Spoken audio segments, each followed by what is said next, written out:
Bhargav, mic TV correspondent. దేశవ్యాప్తంగా జరిగినటువంటి NEET exam leakage అయిందని ఎమ్మెల్సీ బల్మూరి వెంకట్ కావచ్చు, కొన్ని విద్యార్థి సంఘాలు కిషన్ రెడ్డి ఇంటిని ముట్టనిచ్చు.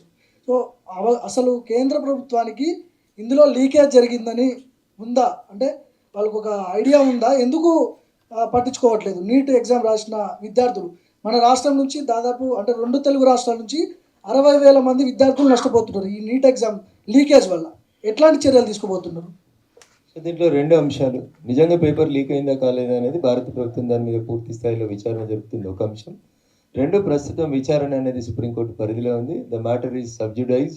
దీని గురించి నేను ఇంతకంటే ఎక్కువ ఒక వకీల్గా ఏం మాట్లాడడానికి వీలుండదు. జూలై 8వ తారీఖుకి నీట్ ఎగ్జామ్ మీద నిర్ణయం తీసుకుంటామని సుప్రీంకోర్టు కేసు వాయిదా వేసింది.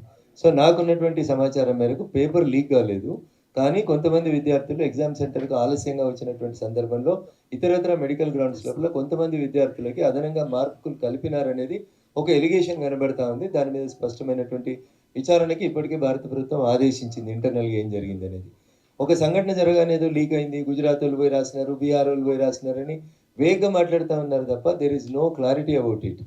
సో బల్మూరి వెంకట్ గారు ఏం మాట్లాడినారు, కాంగ్రెస్ పార్టీ ఏం మాట్లాడినది అంటే ఎట్లుంటుంది అంటే, పగోని పంచాంగం చెప్పమంటే పగటిలు చచ్చిపోతామని చెప్తాడు. నువ్వు నీట్ చేసినా ఇంకేం చేసినా ఇంకేం పరీక్ష చేసినా కోడిగుడ్డు మీద ఎట్లా ఈకలు వీకాలే, బీజేపీని నరేంద్ర మోడీ గారిని ఎట్లా బదనాం చేయాలని చూస్తారు తప్ప నరేంద్ర మోడీ గారు పేపర్లు తీసుకుపోయి గుజరాత్లో అమ్ముకోమని చెప్తారు. So these are all vague statements. Congress పార్టీకి ఏదో ఒకటి చేసి బదనాం చేయడాన్ని భారతీయ జనతా పార్టీ అనేటువంటి ఒక ప్రయత్నం జరుగుతుంది. 100% ప్రస్తుతం అది సుప్రీంకోర్టు పర్యవేక్షణలో ఉంది కాబట్టి, సో నిజానిజాలన్నీ భారత ప్రభుత్వం కోర్టు ముందు ఉంచుతుంది కాబట్టి నా విజ్ఞప్తి మీతోటి జూలై 8 సుప్రీంకోర్టు విచారణ ముగిసిన తర్వాత ఆగమని ఒక వకీల్గా నేను మీకు సవినయంగా అప్పీల్ చేస్తాను. మీరు మీ పార్లమెంట్ పరిధిలో ఉన్నటువంటి మల్లన్న సాగర్ బాధితులు వెంకట్రామరెడ్డి గతంలో వీళ్ళందరికీ అంటే అన్యాయం చేసిండని మీరే చెప్పారు, చాలాసార్లు చెప్పారు. సో వాటి మీద ఎలాంటి చర్యలు ఉంటాయి మీ తరఫున?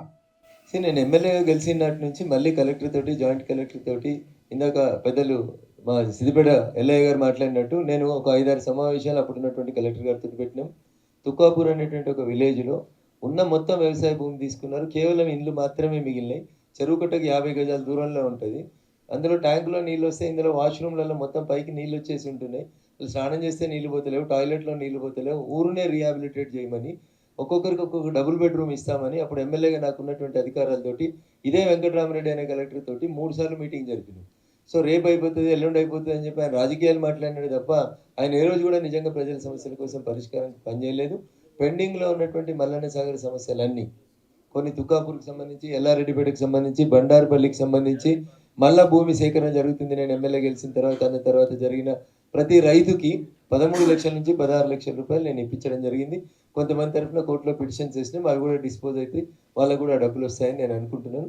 మిగిలిన ఏమైనా చెక్కులు మిగిలినా, ఇంకెవరైనా బాధిత కుటుంబాలు మిగిలినా జూలై 10 తర్వాత మళ్ళీ మల్లన్న సాగర్ సమస్యను ప్రారంభిస్తాం. సార్ లైక్ కాంగ్రెస్ పార్టీ యంగ్స్టర్స్ని లైక్ ప్రొవోకింగ్ అంటే నీట్ ఎగ్జామ్ దాని మీద, సో దాని మీద మీరు లైక్ స్టూడెంట్స్కి ఏం చెప్పాలనుకుంటున్నారు?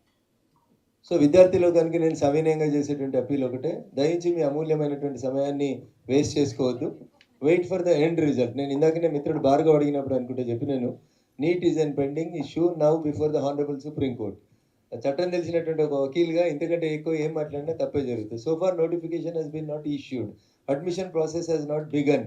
ఏదో జరిగింది అని నిజం నిద్ర లేచేసరికి అబద్ధం ప్రపంచాన్ని చుట్టూ వస్తుందని చెప్పినట్టు ఇంకా కాంగ్రెస్ వాళ్ళు కాశ్మీర్ నుంచి కన్యాకుమారి దాకా మైక్ పట్టుకొని లీక్ అయింది అంటే లీకులు చేసేది కాంగ్రెస్, అట్లాంటి తప్పు పనులు చేసేది కాంగ్రెస్. ఓల్డ్ సిటీకి పోతే ఒక మాట చెప్తారు, ఏక్ బాయికు దూసరా బాయి బైచాంత అని. దొంగనే దొంగ అని అరిచినట్టు కాంగ్రెస్ హయాంలో జరిగినట్టు మా దగ్గర జరిగినాయని వాళ్ళు అరుస్తూ ఉన్నారన్న. దాని మీద నిజాలు సుప్రీంకోర్టు నిర్ధారించిన తర్వాత we will respond and will react. Thank you.